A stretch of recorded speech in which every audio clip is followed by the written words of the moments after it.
Let's talk about experience. Of course, Andrew Cuomo is a career politician. Sliwa has never held office, but does have some boots on the ground experience. Mamdani has very little experience, state assemblyman. How much does experience matter when you're deciding who you're going to vote for? You're allowed to be the governor of New York for 10-ish years, and you're allowed to be a state assemblyman. Did you do a good job?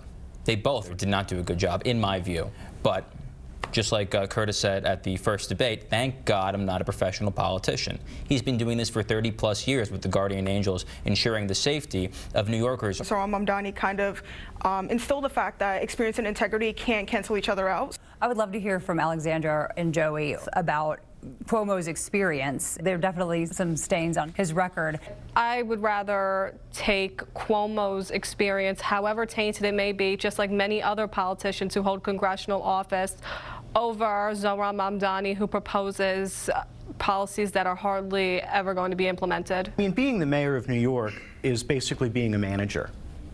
Cuomo has a lot of management experience, and the other two candidates just, don't. I believe the women that are accused, like Andrew Cuomo, and the fact that it was 11, I wouldn't want somebody who has that on the record to represent me as a New Yorker. If you're worried about domestic violence and social workers coming in, you should also be worried about who's representing us and what they have done to other people. Cuomo has the experience and the connections that he has made.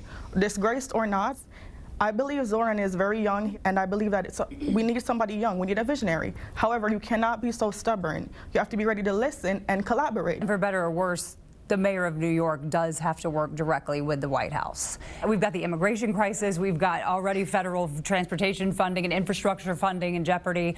I don't think going into a mayoral seat with a fighting mindset is going to benefit anyone at all except their egos. I think that the mayor must work with the president, and they should not be too eager to make him mad.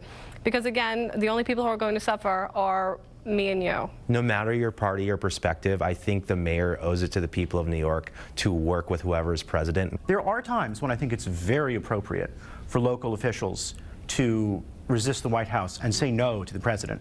So I do like that Mamdani said that he wanted to resist the president, but there are times when it becomes necessary to cooperate with him, right? I think a lot of Democratic voters, especially young, want to see somebody not who's going to continuously challenged, but that has at least a backbone to say something.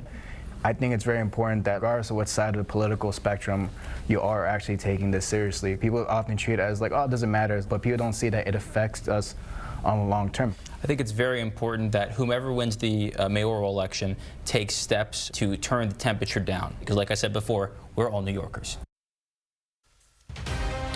Well, Jessica and our panel covered a range of topics, including affordability, public safety, and now, as you just saw, political experience. For more on our three-part series, Voices of the Voters, you can head to our website at cbsnewyork.com.